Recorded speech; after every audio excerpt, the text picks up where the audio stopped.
So it's not just that it's like you're bored. It's that you think that you have to. Yeah. Until you do it for a little bit and you're like, this is not sustainable. It's not helping my business. And it's actually gotten me off of the path that is most valuable for my business. Do you have a brilliant product idea but don't know where to start to get it made? Or are you looking to level up your product but afraid to take it overseas? If so, you're in the right place. Hi, I'm Jackie. And I'm Erin, and we are The Sourcing Gals. your trusted guides to everything you need to know about sourcing, manufacturing, and scaling your product overseas. Whether you are just starting out or you've been making your own product for a while, we are here to help women source products overseas without the overwhelm. In each episode, we'll share insider tips, actionable strategies, and inspiring stories to help you source more effectively, save time, and boost your profits. Duh! We know how hard it can be to juggle the ins and outs of product development, but don't worry, we've got your back.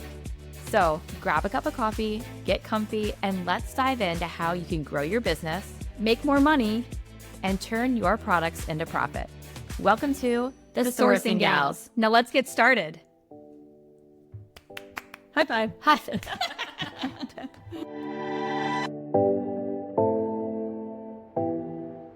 Tell me this. What if your sourcing agent lived in your browser? Meet Axio. This is Alibaba's AI-powered sourcing engine that understands what you need. It matches you with pre-vetted suppliers. It analyzes trends. It even helps with compliance. If you want to test for a special certification or custom specs, Axio handles that. With the new Axio agent, it automates requests for quotes and follow-ups as well. Even us, the Sourcing Gals, we have used it to cut sourcing time from weeks to minutes. And with our code, the Sourcing Gals, your first month is just $1. Then $19.99 per month after that. If you're launching or scaling a product business, this tool changes the game. Try Axio with our code today. Welcome back to another episode of The Sourcing Gals. Okay, we have quite a lot of these moments within our business that we're going to talk about today. We're going to talk about the moment where, have you ever just been like working on your business and working on your business and working on your business, and then you just stop and you're like, wait, should I be doing this anymore? And then there's like squirrel. Yeah, squirrel. Really just like you work on something so long that you kind of lose focus as to like if it's needed, firstly. And then when you do pivot, are you pivoting because you really need to, or are you pivoting because you're distracted Or bored. or bored? Yes. Maybe you've lost a little bit of that oomph and you're like, maybe this isn't the thing. Or the other thing, you pivot for great reason. You pivot because your business needs to change. Data has told you it needs to change. Opportunities are knocking on your door, and everything, all these flashing lights are saying, hello, you need to change. Yeah. I've said this before, like if I see something 3 times, if I might hear it, read it, come across it randomly, I'm like, okay, hey universe, I hear you, right? Loud and clear. Like sometimes Right. that's truly, you might be fighting against the grain on something so hard and it's this conviction in your gut. But if you can take that ego off and put it aside of where you started, maybe your purpose still should be there, right? But Right. if the product itself needs to evolve because of new market information, maybe someone unfortunately did drop a product very similar to yours and you're looking at it going, okay, I can go up against this idea, or maybe I can make it better now. Right. Maybe I have to make it better now. Right. And so the point of this podcast is that in business, things change. Things change rapidly. And sometimes those changes are distractions.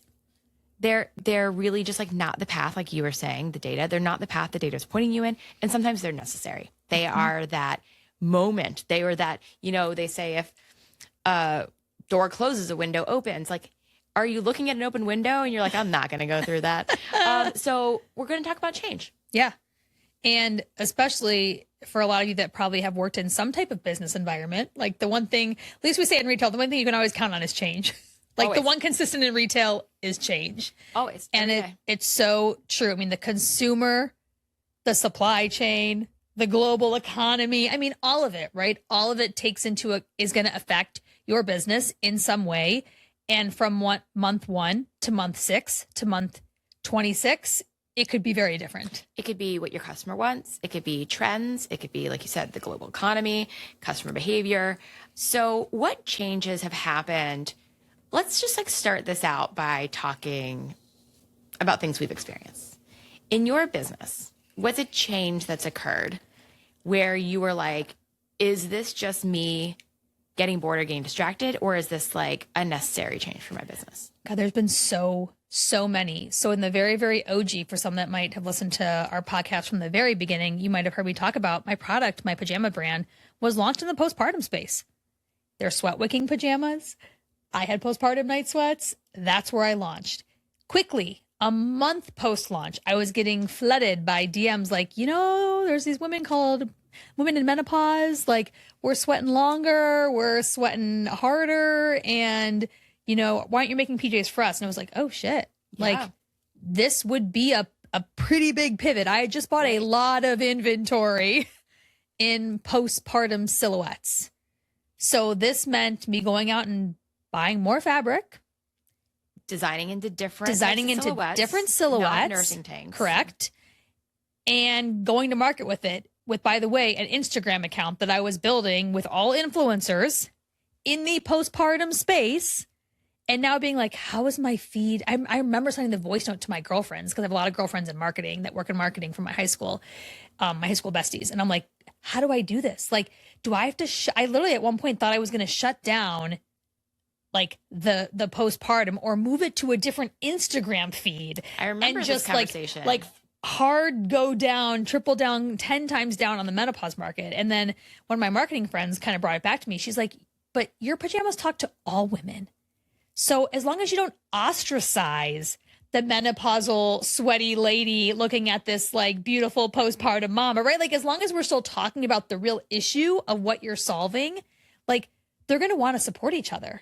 Sure. And guess what? That perimenopausal mom probably has a daughter that just gave birth, by the way, right. Or is close to it, right? Or going to be soon enough, right? So it became this, instead of a hard pivot and a let go, it became a whole add-on, and an add-on that I've gone hard into, and it's Sure. paying dividends from it. And it was also, by the way, the market.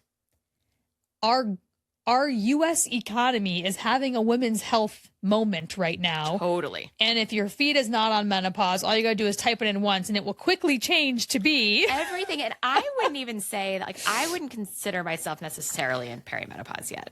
It's probably quickly coming toward me.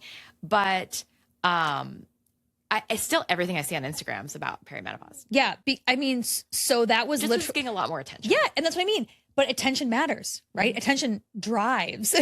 It is having a moment. And so the doctors, the influencers, they want to talk about it. And now I have a product they can talk to about it, right? An actual solve for this issue that we're all facing now. So again, that came from people coming to me, customers, friends, relatives, made a slight, again, not a hard right, not a U-turn, but I did make a turn, invested in more, started that pivot, and that has led to a whole other demographic that is the future of my business, to be honest.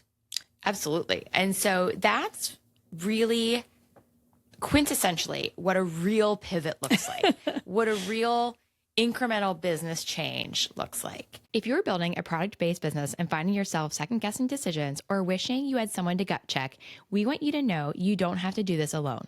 On January 1st, we're opening the Sourcing Gals Founder Circle, our private community for product-based founders. Inside, you'll get monthly Q&A calls with us, access to our templates, scripts, and tools, and most importantly, a community of founders building right alongside you. It's only $27 a month, or for a limited time, $247 for the year. That's 3 months free. You can find all the details in the show notes. Hope to see you there. I don't want to put you on the spot. Do you have a shiny object moment? Oh my God, I have so many shiny object moments. I could list 25 of them. It's hard because I don't know if I'd call it a shiny object as more of just I had to test a bunch of shit to figure out what was going to stick. So yes, it felt very shiny. And I think I felt very excited about each opportunity. And a lot of them did not pan out. So I don't know that I would call that shiny object. I know that was more like truly, oh, okay. I mean, I've had shiny moments where someone has told me, let me come into your business, pay me this money. I will market to XYZ and we're going to see returns on it. And I'm not going to like name names and get down in the nitty gritty, but I've had that in multiple ways within my business. And it seems so good to be true and too good to be true. And guess what? It was. There's no shortcuts to this. Like there really aren't. So I think the shiny object for me was thinking that there was a hack through it versus like, nope, I kind of just got to do the hard work for some things. Right. You know what? You mentioned something that I think is really important. And I didn't quite see the conversation going here, but some of the shiny object syndrome or the getting bored and calling it a pivot is because the real way is hard. Yeah. And you're like, is it supposed to be this hard? And you're like, no, and you abandon. Yeah. So it's like getting uncomfortable and then calling it a pivot, which is not uncommon. I think that I've seen that in businesses I've been a part of and recognized it, but probably been unable to tell a founder, like, I don't think this is the way for you. Yeah. But really, like, is it going to add incremental business? Be honest with yourself. Has it been tested? Do you have data or evidence suggesting that this is a pivot that is valuable? And I think it's really easy, again, when you're talking to certain people and what they do is sell a service to get bought into it, right? If they're a good salesperson, you're like, oh, yes, I do need this, right? I just think it. And when you don't know what to do and you're just looking for answers like that, I was just doling out the cash, like, oh, please help me. Let me figure, versus really like looking in. I mean, like, wait a minute, like, what do I really know? And how does this feel? And does this feel good? Because I'll tell you, some of those people, i.e. my PR girl, shout out Alyssa. I mean, I was on Drew Barrymore and the Sherry Show, and exciting news, we're going to be on Tamron Hall Mother's Day. That is because of her and her service. And like, she's in my niche. She focuses on menopause, and it was like stars aligned. And I was like, that is an investment worth trying. And holy cow, did that pay dividends. And it is hard in this digital e-commerce age because everything changes so fast. Like business changes fast. We just talked about that. But it's like this new social media thing and this new trend and this new way to sell, TikTok shop and Instagram shop and do this, do that, do all the things. And so you think I have to do all of these things. Yep. So it's not just that it's like you're bored. It's that you think that you have to. Yeah. Until you do it for a little bit and you're like, this is not sustainable. It's not helping my business. And it's actually gotten me off of the path that is most valuable for my business. And I will say that I don't love confrontation. I don't know if disappointing people is the right word, but like I will get in contracts with some people and I would just kind of feel bad about like breaking that, being like, this isn't working. But I've learned, and I'm getting better at it, that the sooner those red flags come up, especially if you are paying for a service and paying for like, again, whether or not you're trying to have it be pivot and additive, the sooner that pivot is showing you that no, like it's okay to pull the plug. Like it's okay. It's one thing if if you think there's runway there, but if it's really showing you some data points and again, internally, it's like not feeling alignment, like maybe that pivot wasn't the right pivot. So whether it is hiring somebody, whether it is social media, whether it is a type of product that you're offering, deciding in the moment if it's a pivot or it's a stay the course, there are a couple of key questions you can ask yourself. One is, have you tested the idea? And an example of this is for someone you hire, maybe you can do a trial period. Yep. And then see how it works with your business before going full throttle. You can get customer feedback. If customers are like, geez, your marketing emails are like a wreck. They're full of typos. they're not accurate. Like I'm getting discount codes that don't work, blah, blah, blah. Maybe you need an email marketing person. Yeah. Do you know what I mean? Like you've gotten feedback that shows you Yeah. what you need. Or are you moving toward a demand or just away from a discomfort? Yeah. I think there's a lot of times in your business where you will hit a plateau and you will wonder, is this it? Well, say use the example of your postpartum jammies versus the menopausal space.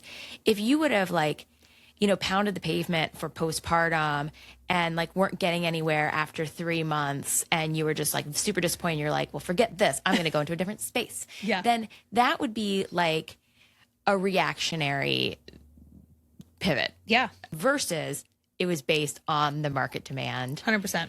And that's a fact-based pivot. Correct. And I think there's pivots that are hard, and then maybe there's some pivots that are a little bit softer, right? There's just some slow turnarounds. And Yeah, you're a pivot gonna, is literally like you go here and then you turn around and you go the opposite way. No, Yeah. there can just be like a slow turn. yeah. So I think as you're hitting some plateaus in your business, I think it's a good time to take a step back, right? Take a step back, try to be a little bit more pragmatic, a little less emotional about what's going on, and ask your customers for feedback. I mean, I have something called like in my close friends group on Instagram, I have a special inner circle that I call it within Piper and Mint, and I will put polls up there. I'm asking their opinion. I'm asking about, they voted on my color ranking, and guess what? They were damn right. Were they? And it was different than what I thought, right? And they're voting on new products that I'm looking to launch next. Like if you feel like you're hitting a plateau and you're not sure if you need to pivot, like talk to your customers about it. Like if you have an existing product, let them give you their honest feedback. I think at the end of the day, that's who you're selling to. Sure. You know, yes, you're the founder, you're the visionary behind it, but if your customers don't align with what you're selling, like there's not going to be much of a business to be had. So you have to listen to them. You have to ask, you have to evolve as they're evolving, as their lives are changing, whatever that looks like. And like you said earlier, you can pivot without like burning it all down. 100%. 100%. That's that slow turn, or that's just the adding the category, or that's the, you know, moving someone maybe you hired into a different role versus the one that you expected them to be in. Like there are ways to turn something around without just like starting from scratch. Yeah. And then I think I've also heard of founder stories where the hard pivot is what blew them up in the best way possible, right? Yeah. Like things weren't working. They had new information. They're like, I need to let go of what I thought because there's something way bigger ahead of me. And that was the right move. Totally. I think that we are an example of that. Ooh, okay. I like this. You know, when we started out in the space, and Yeah. people who've been following us from the beginning know that we love doing the podcast. It's like a labor of love. Yep. But we really envisioned ourselves being in the digital space. Correct. Digital coursework, which we still have our digital coursework, and Yep. we love it, and we think it's like very valuable. But we thought that's like all we were going to do. We were going to do coursework, do a podcast. That's like a line in the Yeah. sand. I remember conversations where we were like, we will not be a manufacturing agency. Oh, that's so funny to think about. It is, but people kept coming and being like, can you help? Can you help? Can you help? And we're like, here's a course. And they're like, no, can you help? And we're like, okay, maybe we'll Yeah. help this like one person. And then like, okay, well, we'll help this secondary person. And then now we're a manufacturing agency. Full on. And of course, education is like where our heart is. We love, even through our manufacturing clients, we love teaching. That's the thing. But we really also know that like our hearts are in making amazing product. And one of the best ways to do that is for us to get our hands on it. Yeah. And I almost think part of our aversion to it in the beginning was because we came from it from so many years, but we came from it doing it for other people and doing it their way. And now what we're learning, which is like so freaking cool, is that we're doing it our way. Yeah.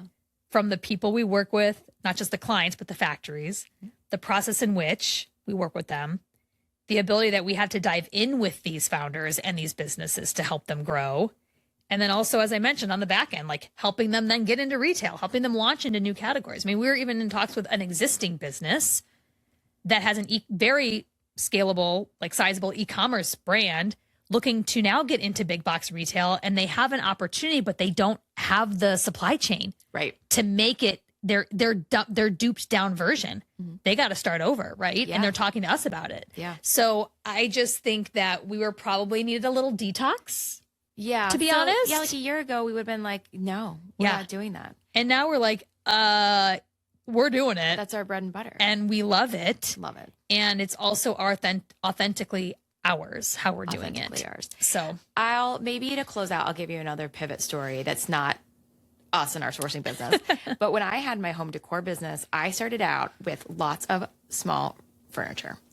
Footstools, benches, very large like lamps and mirrors, like rugs, big pieces. I learned so fast how expensive it is to ship, how much things can get broken in transit. And I pivoted so fast into softer, less breakable, less large things. yeah. Again, and it made me a little bit sad. I loved the big things. Yeah. That was fun. But what I chose to do was just sell those things in a wholesale capacity at some shops around town where I could drive them there. Yeah. And then the e-commerce business was the non-breakables, were the things that weren't, I think my mirror was like 40 inches by 40 inches. Like mailing that thing was a disaster. Yeah. So it was facts. I pivoted.